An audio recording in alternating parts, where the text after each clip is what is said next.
Alrighty, hello and welcome to episode 4, which is really nice to say episode 4. I know it's not many, but I do feel like I'm in a slight groove with it in terms of I was able to get episode 3 out, even though I was a little bit skeptical because of the whole audio disappearing situation that I had talked about in my last episode. So, yes, we're here, we're doing it. I'm excited, and today is a fun one. We are talking about decision making in your 20s, and I'll just start out right off the bat saying I wish I had a really good system that I'm very confident in, but honestly, I just do things and hope they stick and hope it feels good. But of course, there is a bit more that goes into it. I think decision making in your 20s is a really interesting topic. I love to talk about this. So let's get into it. And I'm first going to talk about it in relation to a story of like a big decision in my life, and then kind of go into decision making in your 20s as a whole, and hopefully try to zoom out, take a look at things, and see where we're at with decision making in our 20s by the end of this. As much as I have an outline, we see how we end up. Sometimes I say stuff and I'm like, wow, did not think we would end up there. So yeah, let's see what happens today. Okay. But yeah, that story that I want to start with is talking about a time in my life where I had to make a decision that I did not necessarily want to make, but it was a big decision. And then, yeah, kind of the aftermath of that, where I'm at now with it, etc. So this decision that I made it wasn't just my decision to make, I will say. It was at the time with my then fiance, now husband, and I don't ever know how to say that, like then boyfriend, now, like it's weird. But anyways, Marcus. My husband's name is Marcus. So it was with Marcus. And when was this? This was probably late 2022.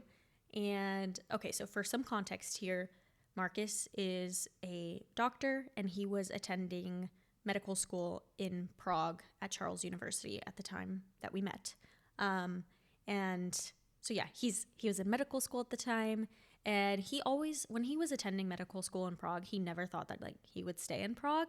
He had been living, he grew up in Finland, and for going to college, for going to medical school, applied in quite a lot of places in Europe, got in Prague, and then, his thought process was that he would move back to Finland one day. And by the time it got to him almost like about to graduate from medical school at the end of 2022, we started having some conversations on like, what are we doing? Where are we headed? Where are we going to be living and all of that? And it's like looking back, it's quite funny because we spent a lot of time stressing out over what are we going to do? Where do we want to be? And the decision that we ended up on in those conversations is not what ended up happening. So we spent quite a few months like, where do we want to go? How do we want to, like, where are we headed? And how are we going to do that? And our grand decision was that we were going to stay in Czech Republic because we loved it. So we really ended up like loving our life in Prague. I mean, I think it will always be my favorite city in the world. I would happily live there again. I think I mentioned this in one of the previous episodes that I did have a time where I didn't love life in Prague. It took some getting used to. There's still some things that I could easily say, gosh, I hate that about living there. But in general, by the time it got to the coming up on my 3 years of living there, I had really settled into a life there. We were in a really good rhythm. We loved where we lived, and we were so excited to stay there. So we made all of these plans like, yes, big decision. Finally, we've made it. We know what we're going to do. We're going to stay in Czech Republic. Now, how is that practically going to happen? We weren't like 100% sure, but we just didn't really think about the practicality of it. I mean, a little bit, but mostly we were just like emotionally, what do we want our plans to be? And that's the decision that we made. We want to stay in Prague. I remember feeling like so much relief that we had made a decision on that. Like, oh, finally, we know what we're going to do. We're on the same page. We're both excited about it. And then it all came crashing down like 6 months later. So yeah, to be able to stay in Prague, we were trying to figure out Marcus's job, because at the time I had a job, like I was working remotely. I would be able to work from anywhere, but I could stay in Czech Republic happily and keep my job. So really it was just up to Marcus and his career after he finished medical school. The clear answer is that, he would then go work as a doctor, but he's never been like, being a doctor is his dream, which is interesting that he went to medical school. But yeah, he did well in medical school. He still likes what he does, but it's not like his passion in life. So by the time it got to the end of his medical school career, he's starting to kind of realize that, like, okay, maybe this is not like the thing that I live and breathe. Therefore, like, maybe I can take my medical knowledge and then go into pharma or medical devices or something that just like opens up our life path. Because for Marcus to be able to practice medicine, he needs to speak the local language. And you would think after 7 years in Czech Republic, he would speak Czech. But no, I mean, he was busy, studying medicine. He was in English and he was in an English program in Czech Republic, or in Prague at his university. So anyways, all of that being said, he didn't speak Czech, so that was a really big piece of the puzzle that was missing. And that fact, alongside of the fact that like he wasn't super passionate about needing to practice medicine, he was like, okay, just for our future together, it just gives us more opportunities if, he's not gonna practice medicine and does something like broader with his degree. And just to be clear, with the degree that he gets or that he got from Charles University, he can be a doctor anywhere in the EU as long as he speaks the local language. So, I mean, in reality, we could move to Spain. He could work as a doctor there as long as he speaks Spanish and passes whatever level. But in terms of qualifications, like, he has an EU doctor degree. And so, I'm an American, he's Finnish, and so we're very aware of the fact that like he couldn't just easily go to the States and practice medicine there. So another reason why not practicing medicine sounds like a pretty okay option, because it just really opens things up for us. As it was, if he wanted to practice medicine, he could basically practice in the Nordics, because he speaks Finnish, he speaks Swedish, Danish is close enough-ish that he could move there and be okay. Same with Norwegian. So those were kind of our options at that time if it was like he needs to practice medicine. So we really clung on to this, like, okay, you're going to find something in Czech Republic. You're just going to do medical devices or pharma or something like that. Now I am realizing that was a really like long-winded way of saying I just gave a lot of details, but basically we ended up having this like, yes, we're going to stay in Czech Republic. We love Prague. This is it for us. And then after how many months, maybe like about 6 months of him looking for a job in Czech Republic, he had no leads. Like he still needed to speak Czech for a lot of the positions that he was looking at, even if they were at big pharma companies. Just you need to work with like the local doctors or whatever it was. So that wasn't proving to be as easy as we thought it would be. Or I don't know if we thought it would be easy, but we thought it would work. And yeah, after 6 months, just like realize like rejection after rejection, or just like not even hearing anything back, we started to really lose a lot of hope, which was pretty sad. We were pretty sad at that point. At this time, it was late spring of 2023 when we started looking at our options again. Like, okay, there's things aren't really working out like we thought they might. It looks like you're not going to be getting a job here. What the heck are we going to do? So it's like back to the drawing board, which sucked because, as I mentioned, I had felt so relieved that we came up with this amazing plan that we both agreed upon. We both thought it was like our kind of like compromise country at that point. We loved living there. And so, yeah, it was really hard to come to terms with the fact that we then needed to look elsewhere. At that point, we decided, okay, it's probably best that he then practices medicine, gets a good foundation of some, years of doing general practice, just so that he has a good, medical foundation. And then moving forward, if we do want to move back to Czech Republic or move to the States, or just like have more options than he wants to not practice, then at that point he has really solid medical knowledge, and then maybe moving into industry would be easier at that time. So now we are left with basically the Nordics. And I had always told him when we were living in Prague, like, these winters are the worst. Like, I will never move any further north than this because this is just like, it was a lot for me. I still got winter depression even in Czech Republic, which is way further south than we are now. And yeah, I was pretty adamant on that from day one dating him. Like, I will never move to Finland, just so you know, like, I can't with the weather. And yeah, spoiler alert. I mean, like, I'm here, so I think y'all can kind of see what happened in this decision-making process. But yeah, we were basically then like back to the drawing board of like, what are our options? What could we do here? What country makes the most sense? And we ended up on Helsinki. And we ended up on Helsinki for a couple of reasons. But I would say like the main thing that happened was just that we did it. Like, we just decided to choose, this is what we're going to do, rip off the Band-Aid and make the move. We really did. I think we decided in May that we were moving in June. So May of 2023, we decided end of June 2023, we're moving countries, we're moving to Finland.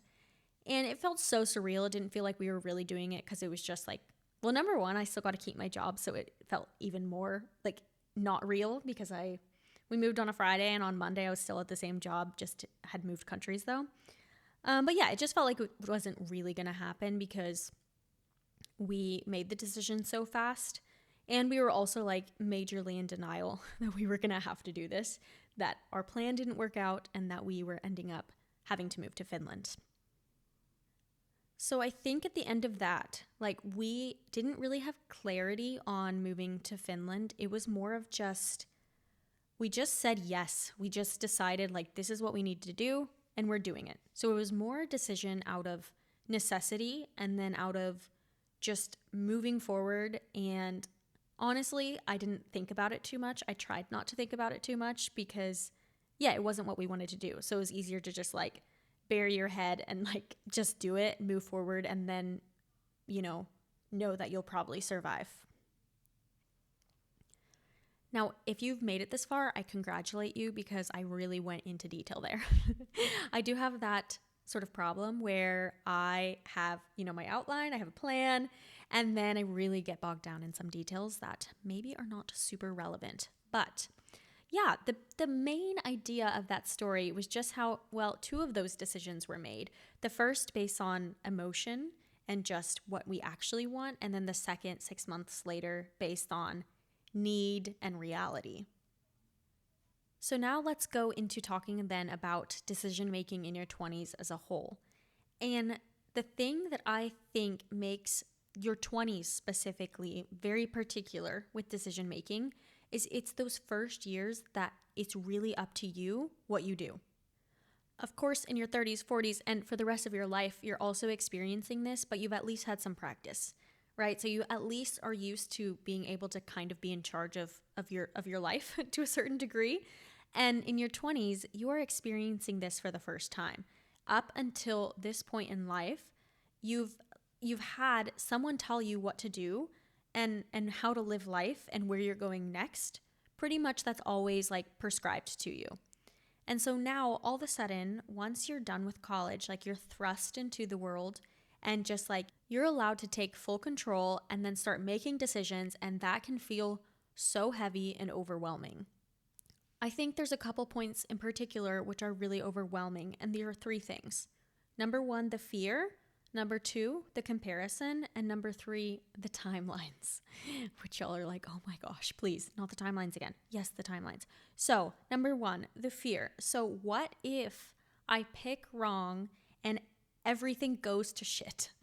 Like, that is I don't know if that necessarily will disappear in life, but there is a very big pressure on when you start to be able to take more control of the decisions in your life, and having that, just super big fear that what if it's the wrong decision? What if?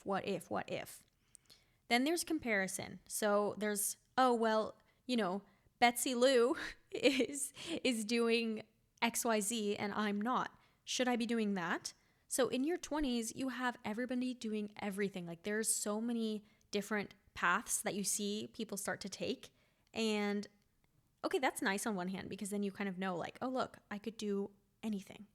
But then on the other hand, it's really easy to start comparing yourself to others where they are in their path and then where you are. And then lastly, the timelines, which I won't even go into much because I've talked about this in the last or 2 episodes ago. But yes, marriage, babies, engagement, home buying, career, etc. And my big question here is, did I miss the manual? Are other people out there feeling like they have it under control? Was it easy for y'all to adjust to this life of having autonomy? Because for me, oh gosh, it's been pretty difficult. I have so much fear over making big decisions in life because I just haven't had, these are the first years that I get to do this. And I'm in my upper 20s now. I'm turning 28 next month. And I feel like I have had practice with this, but still, it's still fresh in the way of like, it's only been really 5 years since college. I'm still new to most of the things that I'm experiencing now and having to make decisions on. So this is where I want to try to zoom out and understand how decision making happens and how I do it. And I think that this is where it's not really about one decision, but it's usually just all of the small things that lead up to wherever you are now. So moving to Helsinki wasn't the emotional, exciting choice for us, but it was, let's keep life moving. We know what we need to do. This is the next step. And we made that next step. And yeah, maybe I didn't think about it that much. I tried not to think about it. Maybe not super healthy to like just ignore that I'm not living there anymore. But yeah, I think it was just saying yes, just choosing yes to whatever's next, and then trusting that where you're going to end up is where you need to be. And this all kind of ties back to that, like, you're not behind, you're just not where you expected to be. Just trusting that the decisions that you're making now make most sense for you. Like, you're doing them because they make sense. So us moving to Finland wasn't that emotional choice, like I said. But looking back, like, we did what was best for us with the cards that we had been dealt at that time. We tried to stay in Czech Republic. We wanted to stay in Czech Republic. I'm still glad that we did make the decision, the big decision of deciding to stay in Czech Republic, because it still gave us a strong foundation of, number one, Marcus and I then feeling like we're really on the same page about something and we have a vision together as a couple. And then number two, of just like understanding where our life vision is, what we're excited about, and just being on the same page. So I'm glad that we made that decision. And then I am glad that we made the decision to move to Finland because it has made so much sense for us. It is a good thing that we're here. Yes, it can be hard at some points, but in general, like, we're living a really good life. And I do feel like this is where we need to be. How long do we need to be here? I don't know. And I'm trying not to put so many timelines on things. So I'm trying not to box it in just now. But this is where we need to be. And we're going to see how it goes. So these are just these little decisions. I mean, although it's a big decision, like moving countries, okay, yes, big decision. But it was a little yes. It was, it wasn't some mind-blowing conversation that we had that we took hours and years to make. It was, we did. We did suffer over the decision. But in terms of the actual yes to do it, I think it was a pretty simple, like, well, yep, that's what we need to do. We're going to do it. We're going to figure it out. And all right, let's buy the plane ticket. And I can connect this to so many small yeses in my life. So, for example, saying yes to being an au pair in Spain, that opened up everything. That opened up the whole chapter of me being abroad. Saying yes to Czech Republic and saying yes to the flat share that I moved into where I met Marcus. Saying yes to starting this podcast. Saying yes. It's just like, I feel like it's just these series of small yeses when it makes sense. And then you look back and you're like, okay, I said yes, and now I'm here. And then you can adjust. I think that that's the most important thing to remember, is that whatever you decide, okay, we decide to move to Helsinki, we can always move away. Like, whenever the time comes that we don't belong here anymore, we will move. We're not stuck. No one's forcing us to be here. It's just another yes to the next thing down the line. So when I try to view decision making, I think I'm trying to take a little bit less pressure off of it by just being like, all right, what's the next yes? And then we can adjust from there. We can move forward from there. None of this has been like a curated grand master plan of how my life is going to look. It's just been, this is the next thing. Yes. This is the next thing after that. Yes. Okay, let's adjust. I'm not loving this. Okay, what are we going to do then instead? And that does help a little bit with taking the pressure off of decision making and going back to those fears of, what if this is going to ruin everything? Okay, so let's take that into the story of the decision of going to Helsinki. What if moving to Helsinki is going to ruin everything? What if? Like, what is the worst thing that's going to happen? Okay, I could get depressed from the winter. Okay, likely. I could, Marcus could hate his job. I could lose my job and then be in this foreign country. Looking at those what ifs, really, like, what are we going to do if the worst thing happens?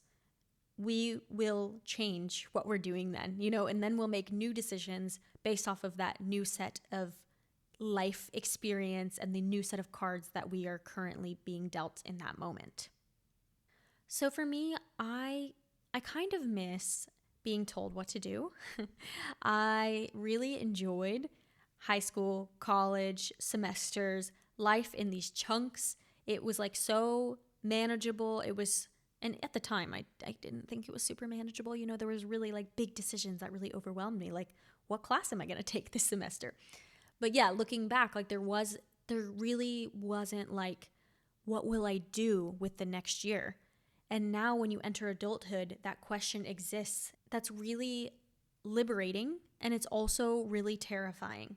I think to have so much open-endedness and no one telling you, like, this is where you should go. There's so much joy and freedom in feeling like I can actually be whoever I want to be now. But then there's also so much fear and like, oh my gosh, I can actually be whoever the hell I want to be now. Who will I become? And how will I know if I'm doing it all right? And how will I know what decisions to make when? And how will I know if those decisions are the correct ones for me? And yeah, it can be a lot. So yeah, I have gotten pretty bogged down in freaking out about the future and what I should do next and if it's the right thing or not. And I am trying to slow down and understand that, like, it's just the next yes.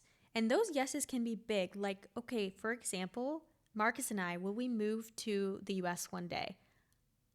Oh gosh, if we say yes to that, that is a big yes. That is a move across the ocean. That is leaving a whole culture. That is leaving a whole way of life. It is a big, big yes. So I'm not taking away from the fact that, like, oh yeah, just say yes to small things and they all add up and then next thing you know, like, you're living life. But I think, if it did get to that point where we're saying yes to that, you lean into that, you start living that, and then you realize, like, or you try to live with knowledge and understanding and acceptance of the fact that you can change where you're going and it's not failure. Like, if we applied for the visa, then decided we didn't want to actually move, that's okay. We're allowed to do that. We can also do that. So that just takes a lot of pressure off of these decisions. They are undoable. You can change your path, and just because you change your path doesn't mean you've failed. I also like to believe that. I'm like, oh, but I said I would do this. And if I don't do that, then, what was I doing? But it's okay. We're allowed to. I think this is exactly what your 20s is for. Trying stuff, seeing if it works for you and your family, and then adjusting and figuring it out. And then hopefully, as you grow older and life is still going to be so full of decisions, then it'll be easier to take them as they come in life because you've had practice and you've had experience. And you've had experience with it not going well sometimes, and it's you still being okay. So all of this to say, maybe it's not about making the perfect decision where you are super confident and you know it's what's right, but it's just saying yes. And it's just those small steps that you take that end up adding up. It's just choosing something and moving forward and then adjusting. So if you don't know what you're doing, welcome to the club.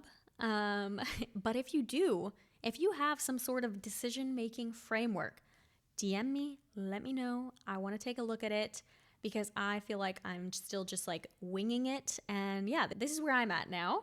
But I am interested to hear if other people who are in a similar stage of life as me feel similarly, and if you have some tools that you use to help you make decisions, or yeah, what your thought is on all of this. That's all I have for you today on decision making in your 20s. As I said, I hope that it gets easier as we grow older and as it just becomes, I feel like it's just like this muscle that you have to work, because it's not really been worked out very much when you are young and like you just have these frameworks that you just have to follow. I think that it is hopefully just this like muscle that you start to work, and then over time it gets easier and easier. But for now, this is where I'm at with this, and would love to hear any comments that anyone has on this. And I'll see y'all next week.